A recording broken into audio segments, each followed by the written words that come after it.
ಮೊನ್ನೆ ಬೆಳಗಾವಿಯಲ್ಲಿ ಕಂಡಕ್ಟರ್ ಮೇಲೆ ಮರಾಠಿ ಪುಂಡ್ರು ಹಲ್ಲೆ ಮಾಡಿದ್ರು. ಈ ಹಲ್ಲೆ ಕೇಸ್ ಈಗ ರಾಜಕೀಯ ತಿರುವು ಪಡ್ಕೊಂಡಿದೆ. ಉರಿಯೋ ಬೆಂಕಿಗೆ ತುಪ್ಪ ಸುರಿದ್ರ ಹಾಗಾದ್ರೆ ಲಕ್ಷ್ಮೀ ಹೆಬ್ಬಾಳ್ಕರ್ ಅನ್ನುವಂತಹ ಪ್ರಶ್ನೆ ಕಾಡ್ತಾ ಇದೆ. ತೀವ್ರ ಸ್ವರೂಪ ಪಡ್ಕೊಳ್ತಾ ಇದೆ ಕಂಡಕ್ಟರ್ ಮೇಲಿನ ಹಲ್ಲೆ ಕೇಸ್. ಇದರ ನಡುವೆ ರಾಜಕೀಯ ಕೆಸರೆರಚಾಟ ನಡೀತಾ ಇದೆ. ಬೆಳಗಾವಿ ಭಾಗದ ಯಾವೊಬ್ಬ ರಾಜಕಾರಣಿಗಳು ಕೂಡ ಈ ಬಗ್ಗೆ ಮಾತಾಡ್ತಾ ಇಲ್ಲ. ಕರ್ನಾಟಕ ಮಹಾರಾಷ್ಟ್ರ ಗಡಿಯಲ್ಲಿ ಈಗ ಬೂದಿ ಮುಚ್ಚಿದ ಕೆಂಡದಂತೆ ಪರಿಣಮಿಸ್ತಾ ಇದೆ. ಇಂತಹ ಸಂದರ್ಭದಲ್ಲಿ ಕಾಂಗ್ರೆಸ್ ಸಚಿವೆಗೆ ಇದೆಲ್ಲ ಬೇಕಿತ್ತಾ ಅನ್ನುವಂತಹ ಪ್ರಶ್ನೆ ಕಾಡ್ತಾ ಇದೆ. ಅದೊಂದು ಫೋಟೋ ಪೋಸ್ಟ್ ಹಾಕಿ ಎಡವಟ್ಟು ಮಾಡಿಕೊಂಡ್ರ ಲಕ್ಷ್ಮೀ ಹೆಬ್ಬಾಳ್ಕರ್, ಹಾಗಾದ್ರೆ ಉರಿಯೋ ಬೆಂಕಿಗೆ ತುಪ್ಪ ಸುರಿದ್ರ ಹಾಗಾದ್ರೆ ಲಕ್ಷ್ಮೀ ಹೆಬ್ಬಾಳ್ಕರ್ ಅನ್ನುವಂತಹ ಪ್ರಶ್ನೆಗಳು ಇಲ್ಲಿ ಉದ್ಭವ ಆಗ್ತಾ ಇದೆ.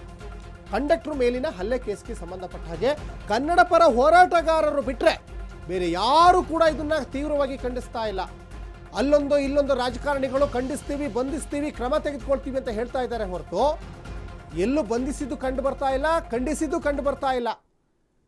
ಈ ಮರಾಠಿ ಪುಂಡ್ರನ್ನ ಯಾಕೆ ನಿಮ್ಮ ಹತ್ರ ಅವ್ರನ್ನ ಕಂಟ್ರೋಲ್ ಮಾಡೋಕ್ಕಾಗ್ತಾ ಇಲ್ಲ?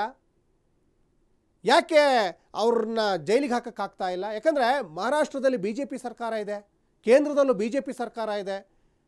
ರಾಜ್ಯ ಮತ್ತು ಕೇಂದ್ರದಲ್ಲಿ ಎರಡೂ ಕಡೆ ಒಂದೇ ಸರ್ಕಾರ ಇದ್ದರೆ ಆಡಳಿತ ಸುಸೂತ್ರವಾಗ್ತದೆ, ಎಲ್ಲ ಕಾನೂನು ಸುವ್ಯವಸ್ಥೆ ಸುಸ್ಥಿತಿಗೆ ಬರುತ್ತೆ ಅಂತ ನೀವೇ ಹೇಳ್ತಾ ಇದ್ರಿ. ಡಬಲ್ ಇಂಜಿನ್ ಸರ್ಕಾರ ಅಂತ ಹೇಳ್ತಾ ಇದ್ರಿ. ಡಬಲ್ ಇಂಜಿನ್ ಸರ್ಕಾರ ಇದೆ, ಕ್ರಮ ತೆಗೆದುಕೊಳ್ಳಿ.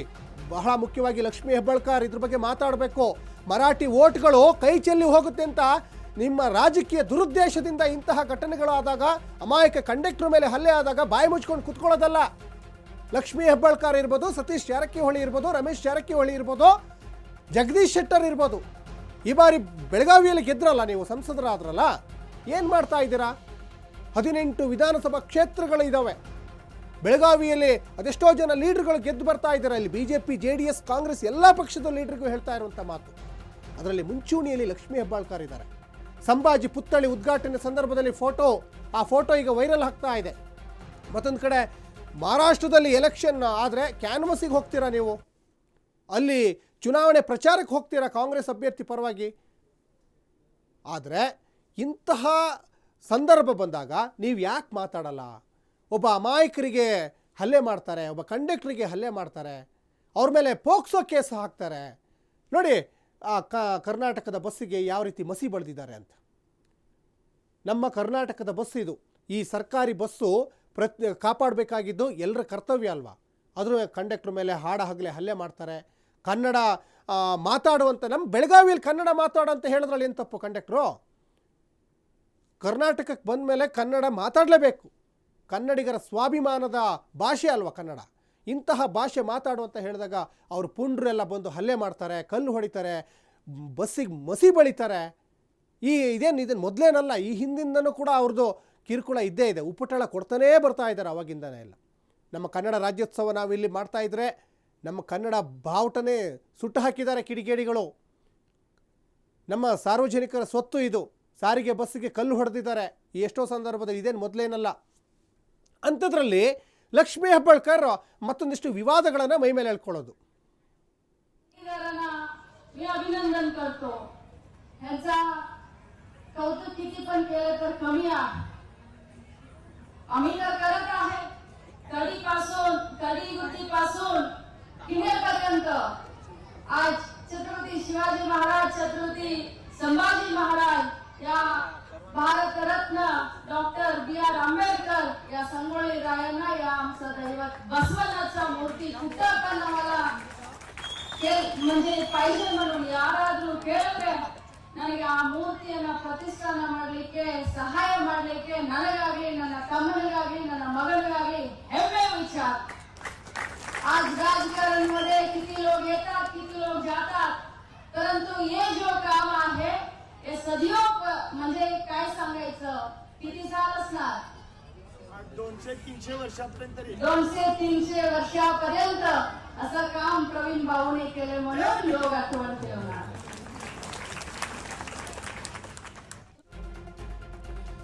ಏನೋ ಉಗ್ರ ರೂಪ ಪಡ್ಕೊಳ್ತಾ ಇದೆ ಕಂಡಕ್ಟರ್ ಮೇಲಿನ ಹಲ್ಲೆ ಕೇಸ್. ಬೆಳಗಾವಿಯಲ್ಲಿ ಉದ್ವಿಗ್ನ ಪರಿಸ್ಥಿತಿ ಉಂಟಾಗ್ತಾ ಇದೆ. ಕಿಡಿಗೇಡಿಗಳ ವಿರುದ್ಧ ನಾಳೆ ಕರ್ನಾಟಕ ರಕ್ಷಣಾ ವೇದಿಕೆ ಬೃಹತ್ ಪ್ರತಿಭಟನೆ ಹಮ್ಮಿಕೊಳ್ಳಲಿಕ್ಕೆ ಮುಂದಾಗ್ತಾ ಇದೆ.